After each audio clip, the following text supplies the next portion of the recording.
18th of Bahman, Story Love of the King, Chapter 9 by dear Raha. A few days later, Master Churchill came to see Edward at Buckingham Palace. At first, the king was quiet, but then he said, "This is my last night in England, Mason. I love this country. I wanted to change the world, but I wanted to be modern kind king, but they stopped me. And now I have to leave." It was 10 o'clock. Edward stood up and walked over to the window.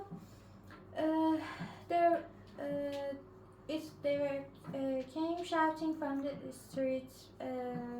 From the street, they were singing and calling his name. "Edward, Edward, we love Edward. Long live the king, long live love." Suddenly, the king turned to Winston. What? Why all this happening to me? What have I done wrong? He sat down and put his head in his hands. Uh, there was silence in the room, but it came the shouting from the street.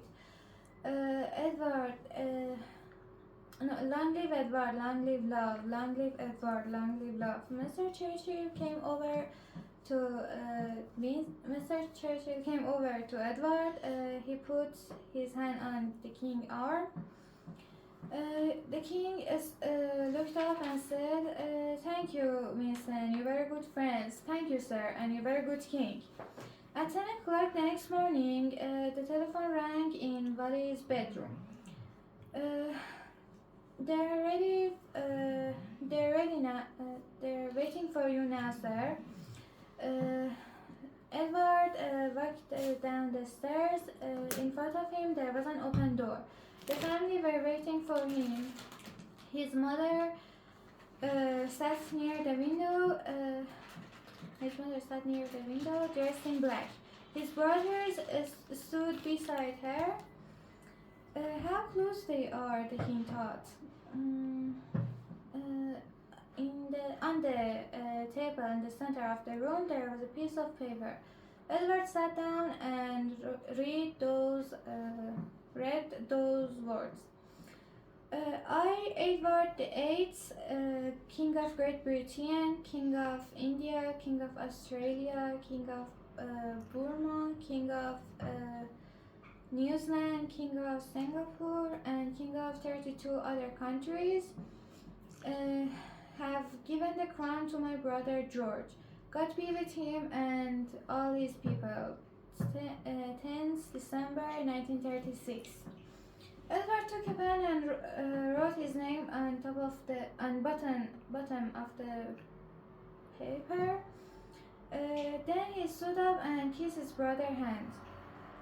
I've never wanted this to happen, he says.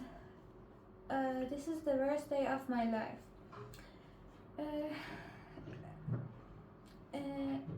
Before I kiss you, his mother says, I have something to say. I never understand you, child.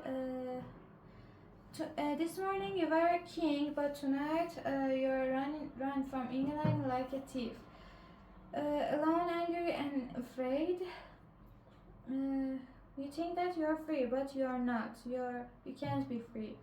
Everyone needs their family. Everyone needs their home.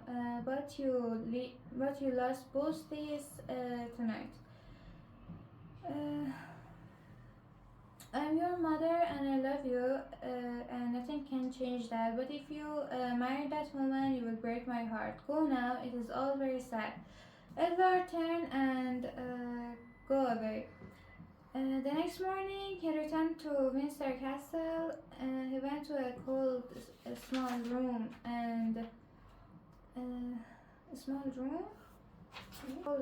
at top of the building. From there, he spoke on BBC radio to Britain and the world. This is what he said. Tonight, I can say a few words to you. Earliest today I gave the crown to my brother George. He is now your king. I soon leave England and travel to France. My heart is with Wallis and I can't live without the woman I love. I don't know what will happen to me, but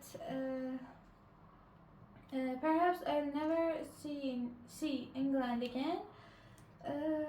But think of me tonight when I sailed across the sea. God be with you, long live King George.